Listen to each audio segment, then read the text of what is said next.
Sir sir sir யார் நீங்க? Sir நான் ஆனந்தியோட அண்ணன் சார்.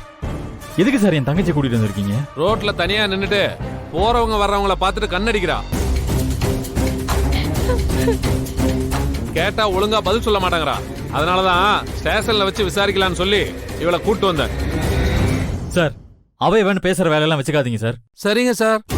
அவ இவன் பேசல சார். நான் கேட்ட கேள்விக்கெல்லாம் உங்க தங்கச்சி மேடம் எந்த பதிலும் சொல்லல. அதனாலதான் விசாரிக்கிறதுக்கு மேடத்தை கூட்டு வந்த. போதுமா சார்? இந்த நக்கல் பண்ற வேலையெல்லாம் வேணாம், மரியாதையா பேசுங்க, அது போதும். ஏமா கயல் சார், இவங்க 2 பேரையும் வெளில அனுப்புங்க. இந்த பொண்ணு பேர்ல பிராத்தல் கேஸ்ல எஃப்ஐஆர் போட்டு உள்ள அனுப்புங்க. சார் உங்களால என்ன பண்ண முடியுமோ பண்ணிக்கோங்க. சார் என்ன சார் பேசிட்டு இருக்கீங்க? சார் சார் என்ன சார் நீங்க இங்க நிக்கிறீங்க? என்னம்மா நீங்க வேற இருக்கீங்க? ஏதாவது பிரச்சனையா?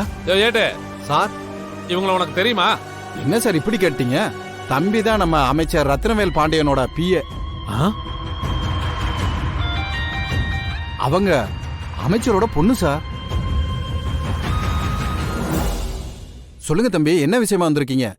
ஏதாவது காரியம் ஆகணுமா? ஒண்ணும் இல்லண்ணே, இவர் என் தங்கச்சியை சந்தேக கேஸ்ல கூட்டிட்டு வந்திருக்காரு. கேட்டா மரியாதை எல்லாம் பேசுறாரு.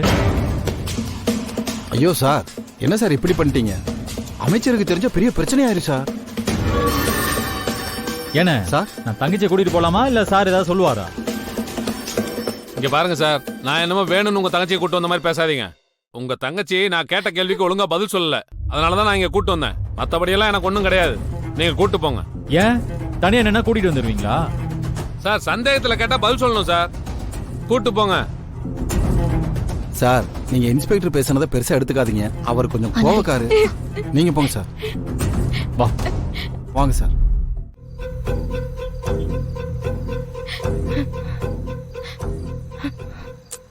ஆனந்தி அழாத, அதான் வந்தாச்சுல, விடு பாத்துக்கலாம். எனக்கு ரொம்ப கஷ்டமாயிடுச்சுன்னு அந்த இன்ஸ்பெக்டர் ரொம்ப பேசிட்டாரு. எல்லாத்துக்கும் காரணம் அந்த கார்த்தி தான். அவனாலதான் இந்த நிலைமை. ஏன் வீட்டுக்கு போறவன் கூட்டிட்டு போனா குறைஞ்சு போயிடுவானா? வேணும்னே பண்ணிருக்காங்க. அவனை சும்மா விடக்கூடாது.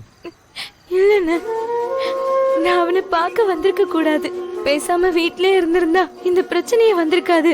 ஏன் மேல தானே தப்பு, ஏன் மேலதான் தப்பு. அன்னைக்கு உன்னை 4 பேர் துரத்திட்டு வந்தாங்கல்ல, அவனுக்கு என்ன சொன்னானுங்க? கார்த்தி தான் அனுப்புனான்னு சொன்னானுங்களா இல்லையா? அன்னைக்கு அவனை உண்டலன்னு பண்ணிருப்பேன். மேடம் சொன்னதுனாலதான் அமைதியா இருந்தேன். இப்ப மறுபடியும் இந்த மாதிரி பண்ணிருக்கான். இதுக்கு மேல அவனை நான் எதுவும் கேட்காம விட்டேன்னு வச்சுக்கேன், அப்புறம் அண்ணன் நான் எதுக்கு இருக்கணும்? இங்க பாருங்க, அங்க வீட்டுக்கு போய் என்ன நடந்தாலும் நீங்க யாரும் தலையிடக்கூடாது.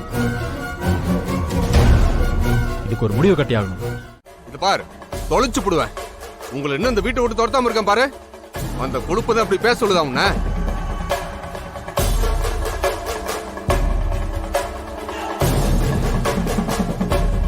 பா நிறுத்துங்கப்பா. டேய் இருடா. இங்க பாருங்க, ஒண்ணு மட்டும் நல்லா தெரிஞ்சுக்கோங்க. ஆனந்திய போலீஸ் பிடிச்சிட்டு போனதுக்கும் எனக்கு எந்த சம்பந்தமும் கிடையாது. இப்படி எல்லாம் நடக்கணும் தெரிஞ்சுலாம் நான் இன்னும் அவளை விட்டுட்டு போகல. சும்மா தேவையில்லாம வந்து என்ன சண்டை இழுத்துட்டு இருக்காதீங்க. ஏய் கேட்டியா? இத பாருடா, இன்னொரு தடவை உன்னால அவளுக்கு பிரச்சனை வந்துச்சு, அப்புறம் நான் சும்மாவே இருக்க மாட்டேன் சொல்லிட்டேன். டேய், என் பையன் மேல நீ கை வைப்பியா? கை வச்சு பாருடா, நான் யாருன்னு உனக்கு காட்டுறேன்.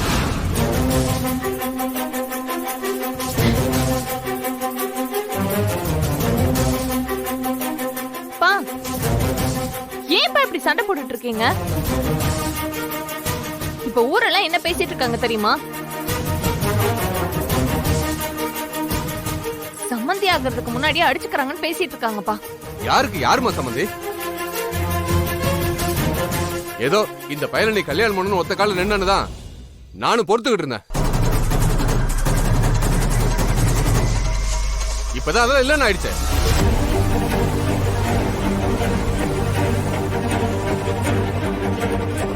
பாருமா, உனக்கு துரோகம் பண்ணவனோட தங்கச்சி என் வீட்டுக்கு மருமகளா வரக்கூடாது.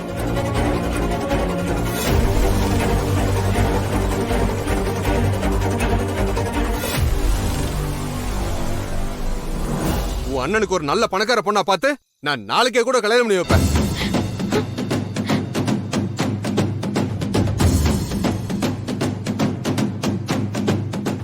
இங்க யாருங்க உங்களை பிடிச்சு வச்சுக்கிட்டு இருக்கா?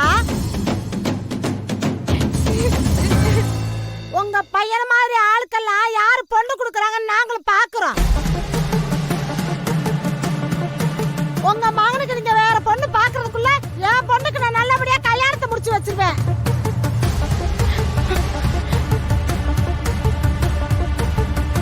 உங்க பையனோட நல்ல பையனா வசதியான பையனா பார்த்து நாங்க கட்டி வச்சிருவோம். ஏற்கனவே மனசொடைஞ்சு போயிருக்கம்மா, நீ வேற ஏமா என்ன கஷ்டப்படுத்துற? உன்னை நான் கெஞ்சி கேட்டுக்கிறேம்மா, விட்டுருமா ப்ளீஸ். என்னது மனசு உடைஞ்சு போய் கிடக்குறியா? இங்க நாங்க அவமானப்பட்டு போய் நிக்கிறது உங்க கண்ணுக்கு தெரியல ஏண்டி?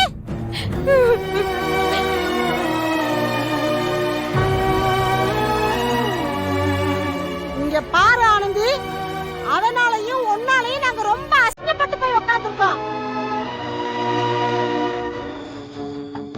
நாங்க இழந்த மரியாதை மீட்கிறதுக்கு ஒரே வழிதான் இருக்கு. அது உனக்கு உடனே ஒரு கல்யாணத்தை பண்ணி வச்சு நாங்க யாரு பின்னாடி தொங்கிட்டு அலையிறோன்னு நாங்க காட்டணும்.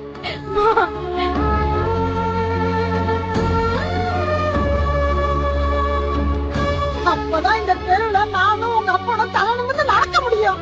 இல்ல என்னால முடியாது, வாழ்ந்தா அதுக்குள்ளே வாழ்வு, இல்லாட்டி நான் எப்படியா ஆவேன்னு சொன்னேன்னு வச்சுக்க. என்னப்பா வேலை?